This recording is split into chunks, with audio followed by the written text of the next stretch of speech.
Hey friends, if you're in test prep season right now, I want you to know that the team at Flint Education sees you.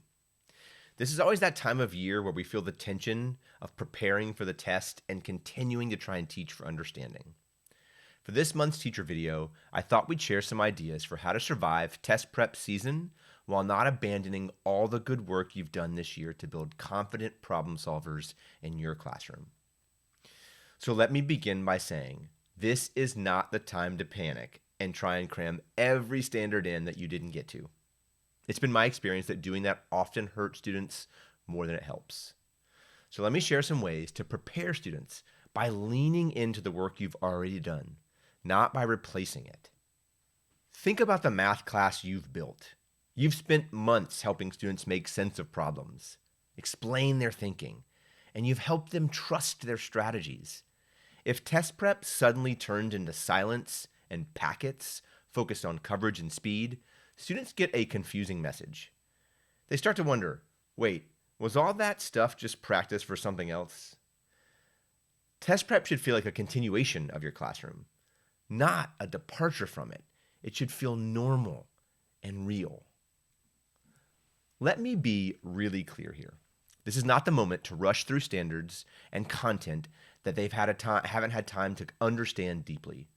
A quick pass through unfamiliar material, particularly with worksheets, rarely sticks and often increases their anxiety. It's been my experience that competitions don't help here either. They tend to reinforce stereotypes about who is and who isn't good at math. Students do better when they feel grounded, not when they feel behind. Your time is almost always better spent strengthening what students already know. Instead of racing forward, consider looking back. Revisit ideas students have already learned and ask them to go deeper. That familiar content, you can push their thinking with questions like, why does this strategy work? Can you connect those two different representations? And which approach is most efficient for you? And that for you is doing a lot of work there. That's really important. This work builds confidence and flexibility. Those are the things that will serve them so much better during the test. Now, you should use problems that look like the test questions. But here's a tip. Change what students do with them. Peel information back. Ask them what information they need to solve the problem. Ask them to notice and wonder.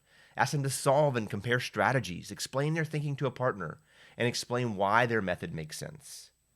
The goal here should not be to get through more problems. It's strengthening the thinking that students already have. This is also a great time to make strategies, test-taking strategies that is, explicit. Create a list of things students can do when they feel stuck.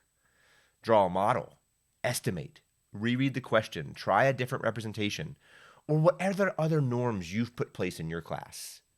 Now your students can walk into the test with a plan and not feel that panic. When pressure rises, joy is often the first thing to disappear. But here's the thing, joy shouldn't be seen as an extra. Joy helps students think. It lowers stress and increases participation, which will help make learning stick. So during your review, look for small ways to keep the energy human. Let students work with partners, invite them to stand up and explain, celebrate creative strategies, notice effort and growth. You're not being off task with this. You're helping students stay connected to the kind of math learning that allows them to do their best thinking. Students don't need brand new tricks right now. They need to focus on what they know works.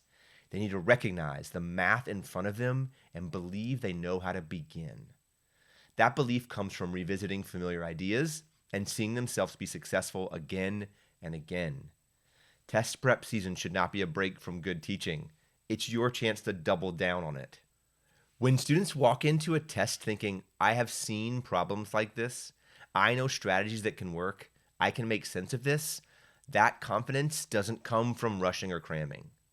It came from the thoughtful and intentional work you have been doing all year long, and that work still really matters. Good luck, and please know that the team at Flint Education is cheering you and your kiddos on during this test season. Take care, everybody.